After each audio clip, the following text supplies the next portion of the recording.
மத்திய வங்கியின் முறிகள் விநியோகம் தொடர்பிலான கோப் குழுவின் அறிக்கை நாளை பாராளுமன்றத்தில் சமர்ப்பிக்கப்படவுள்ளதாக அந்த குழுவின் தலைவர் சுனில் ஹந்துனெந்தி தெரிவித்துள்ளார். நேற்றிரவு இடம்பெற்ற கோப் குழுவின் நீண்ட நேர கலந்துரையாடலின் பின்னர் இந்த தீர்மானம் எடுக்கப்பட்டுள்ளது. பொதுமுயற்சியாண்மைக்கான நிலையேற்குழு எனப்படும் கோப் குழு அதன் தலைவர் உள்ளிட்ட 23 பேரின் பங்கு பற்றுதலுடன் நேற்று பிற்பகல் கூடியது. நேற்று பிற்பகல் 2:30 மணியளவில் கூட்டம் ஆரம்பமானதுடன் வட் வரி திருத்தம் தொடர்பிலான வாக்கெடுப்பிற்கு மாத்திரம் சிறிய இடைவெளி வழங்கப்பட்டதுடன் பின்னர் தொடர்ந்து இரவு 8:30 மணி வரையும் நடைபெற்றது.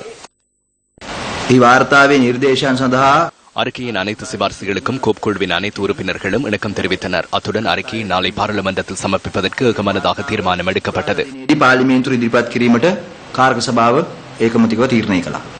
இதற்கு முன்னர் நடைபெற்ற கோப் குழு கூட்டத்தின் போது மற்றும் ஒருவரை தலைவர் ஆசனத்தில் அமர்த்திவிட்டு அதன் தலைவர் சுனில் ஹந்துனெத்தி வெளியேறி சென்றிருந்தார்.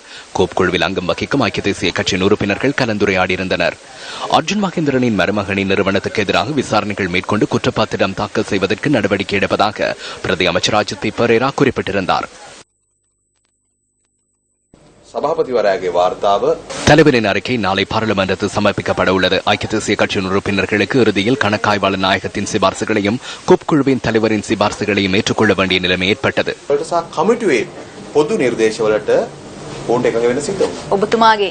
பாராளுமன்றத்தில் 11 பேர் கையொப்பமிட்ட அறிக்கையை சமர்ப்பிக்கப்பட உள்ளதாக தெரிவிக்கப்படுகின்றது.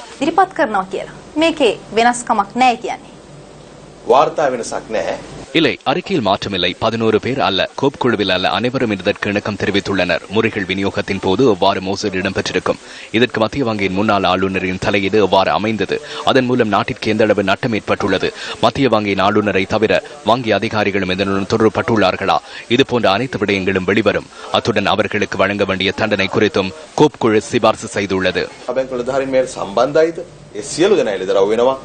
கோப் விசாரணைகளுக்கு விளைவிக்கப்பட்ட இடையூறுகளை வெளிப்படுத்துவதாக சுனில் ஹந்துனெத்தி அண்மையில் பாராளுமன்றத்தில் தெரிவித்தார்.